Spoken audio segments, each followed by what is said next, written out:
How many of you like game shows?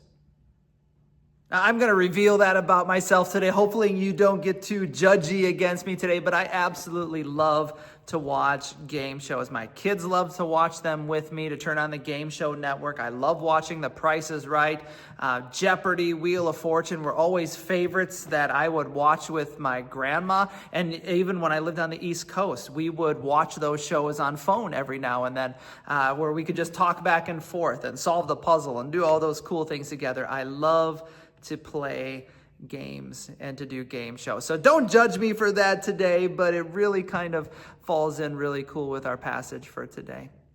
But one of my favorite game shows to watch was actually Let's Make a Deal.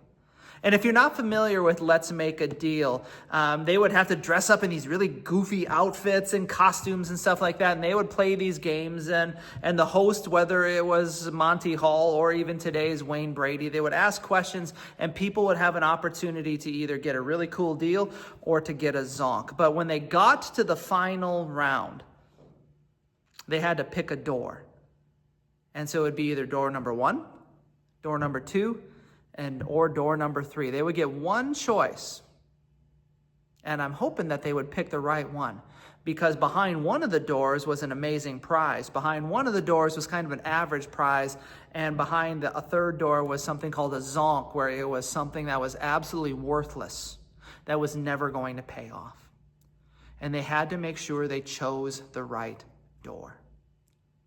Well, as we rejoin our series on the 7 I am statements that Jesus made in the Gospel of John, I'm going to invite you today to turn to John chapter 10, because in it we see that Jesus makes an I am statement here that really is powerful, but sometimes can be overlooked. And so in John chapter 10, I want to read it for you today as we begin to unpack this I am statement and how it fits in with this topic of making sure we make the right choice of which door we're going to go in. Jesus says this, "Truly, truly, I say to you, he who does not enter the sheepfold by the door, but climbs in by another way, that man is a thief and a robber. But he who enters by the door is the shepherd of the sheep. To him the gatekeeper opens. The sheep hear his voice, and he calls his own sheep by name and leads them out. When he has brought out all his own, he goes before them, and the sheep follow, for they know his voice. A stranger they will not follow, but they will flee from him, for they do not know the voice of the stranger."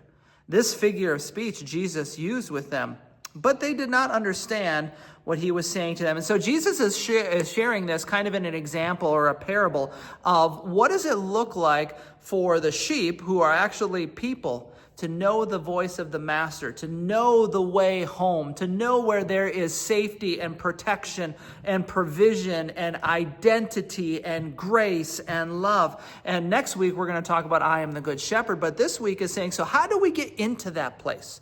How do we get into this place of security and salvation and grace?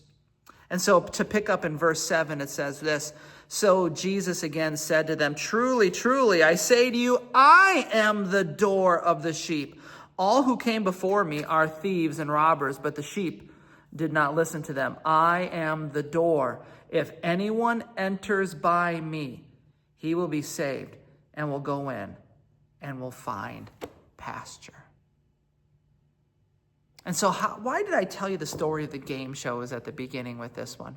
Is because much like in those game shows, in the game of life, in essence, we are in need of a Savior. We are looking for all that can provide, that can sustain, that can heal, where we can experience forgiveness and grace and love and care and compassion.